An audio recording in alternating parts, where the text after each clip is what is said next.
Hello, hello. Tijuana Estuary is live with Lunchtime Live here at noon, a couple minutes early. Just trying to figure out that the sound, the audio, how the live stream is performing from this particular location. We are a couple minutes early.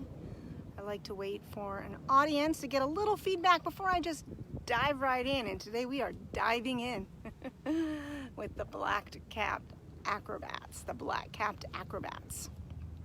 California Least Tern. So I'll wait a minute to see if anyone is joining us. I know there's always a delay. Please feel free to say hi.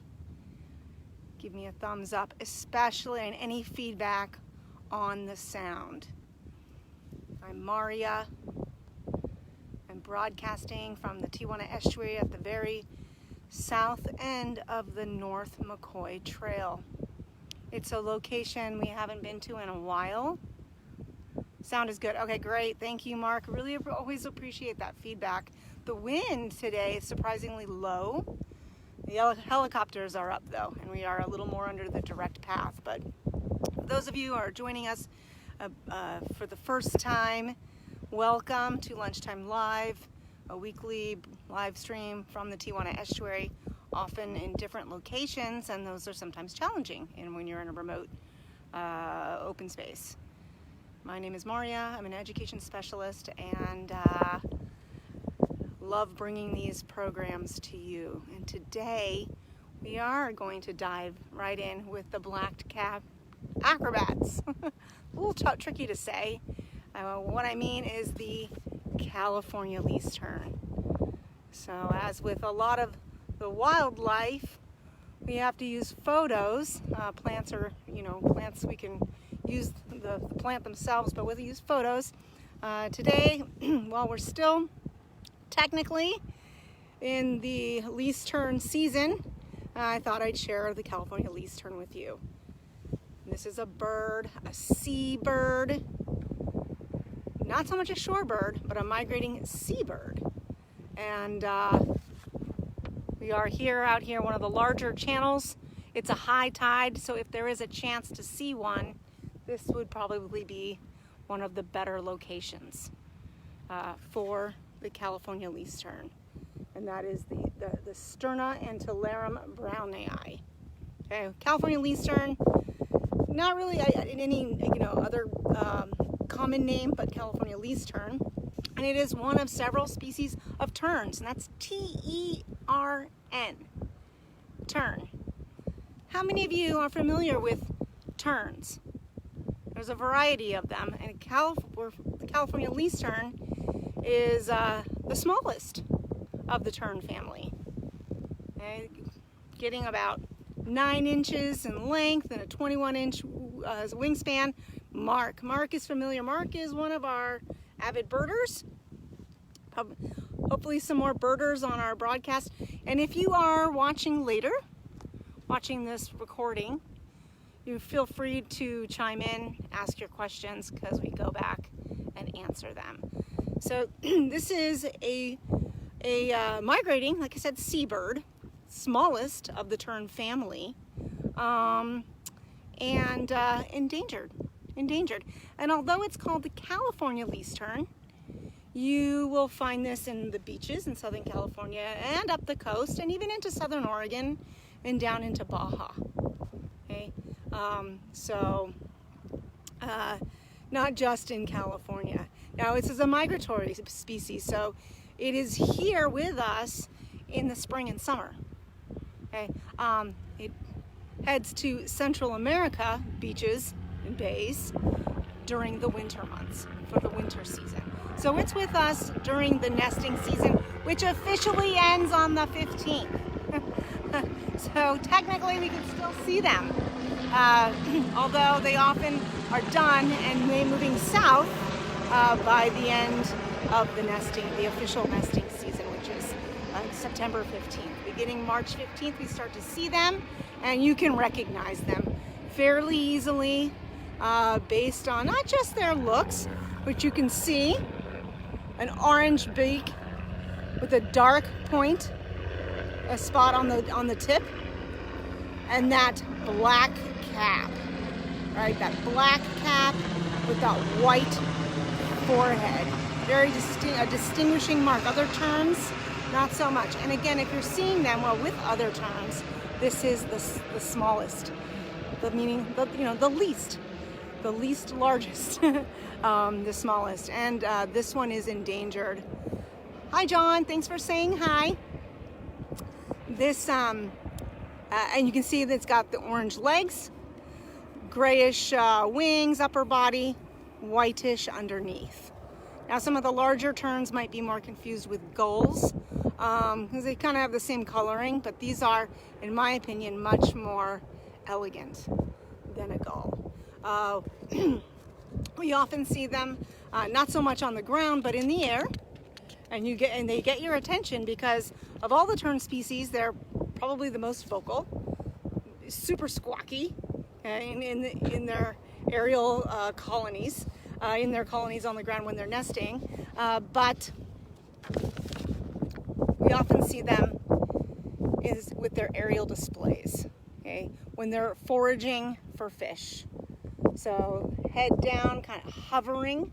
Imagine the wings just beating in place, hovering, excellent eyesight, looking down into channels like this in the bay, along the shore for those sort of sardine size fish, the top smelt, the anchovies, the little ones. And the males will start with the aerial display. Have you seen this? Let me know if you've seen this before. They're doing all kinds of aerial displays, the female often chasing, okay? And then they plunge dive for fish. It's really quite fun to watch when you see that. They are really entertaining. Hence the acrobats, swooping through the air, diving for fish, and then the male offering a fish to the female. So they like I said, they're nesting on our beaches, depressions in the sand, making out a little scrape, foraging for fish in nearby channels. These shallow waterways are a little more ideal. Easier to get a fish here than maybe in the open ocean, although if they're at the surface. Calmer waters, maybe easier to see.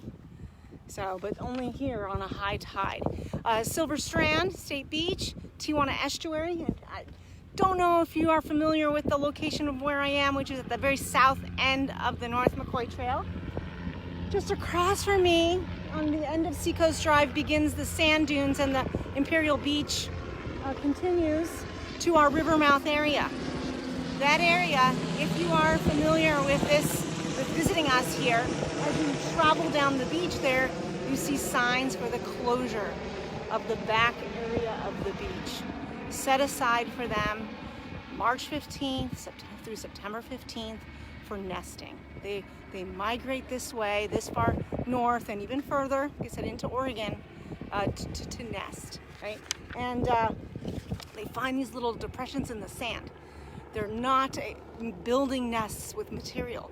They're finding little scrapes, maybe a footprint, a depression in their sand. They may carve it out a little with their bodies and lay anywhere between 1 and 4 eggs. Typically, maybe more often 2, that camouflage well with the sand. Now this is not really, I mean, you can see that these are fairly camouflaged, but when you see these on the sand, you don't see these. I've done some survey work for terns and plovers, and they're really challenging. They really look like the sand. Okay, so you can see there's the kind of grayish, speckly, just a depression in the sand. Okay, how many of you knew that? How many of you knew that these species, these least terns and the other terns, that these Southern California beaches are their nesting grounds at the same time we like to use our Southern California beaches, which makes it a little challenging. Hence, they are endangered because of that loss of habitat. And that's also why we've set aside some specific areas for them.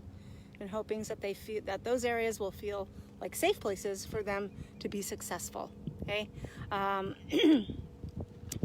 nearby shallow waterways like this for the fish. All right, so they will lay a clutch like this, and once the chicks hatch, hopefully you can see this one. All right, they look just like the sand as well. Okay, they look like the sand as well. Little puff balls, what we call semi-precocial, so they're able to move around a little bit fairly soon, within 3 days. Okay, but they must be fed. They must be fed. They're not out getting their own food quite yet. Okay, both the male and the female will sit on those eggs. Okay, during the incubation period, they share their duties. Okay, when it's windy and cold, you know, they keep those eggs warm. When it's really hot and we're having those high temperatures, the adults get themselves wet and will sit on them wet to keep the eggs cool. So that's also a threat of damage done in incubation, is if they get too warm. So the adults spend the time making sure that the eggs are just the right temperature, and they share this work together. Okay, when they're nesting in colonies of like 25 at least pairs, so they're quite noisy, and they're excellent at finding their nest, although they all look the same to us, to me. Those eggs so well camouflaged in the sand to avoid predators, but the adults find them. They find their chicks and feed their chicks, and it is a noisy endeavor. Lots of squawking, recognizing their calls. So the California Least Tern. Now they may, after nesting once, they may nest again in a season, not always. And if for some reason they aren't successful, then they typically don't. So, and I did make the mistake. I apologize. I was out all last week. That's my first day back in a while. I wanted to find out the nest numbers currently for this season, since we're about to wrap up, and I didn't do that. So that will be my homework, to get nest numbers, local nest numbers for this season for the California Least Tern. Now I don't see any questions from our audience today so far. I know there's always a delay. If anybody has any questions regarding the California Least Tern, and you can see that black cap and that white forehead, that, a V shape almost. It really gives this one from the Least Tern. You can really set it apart from the other terns. Although if you're seeing them together, they're going to be the smallest ones. Let's see, does the noise from the helicopters affect the nesting? Very good question. I think the helicopters have been flying around for so long that I don't think the flushing of when birds are affected, they tend to flush. It is predators, aerial predators like hawks or ravens. There are predators on the ground that affect nesting, like raccoons and skunks and possums, and that when they discover what the eggs are like, they can take out a whole colony, unfortunately. One mammal or one predator could take out a whole colony once they figure out what the eggs are like.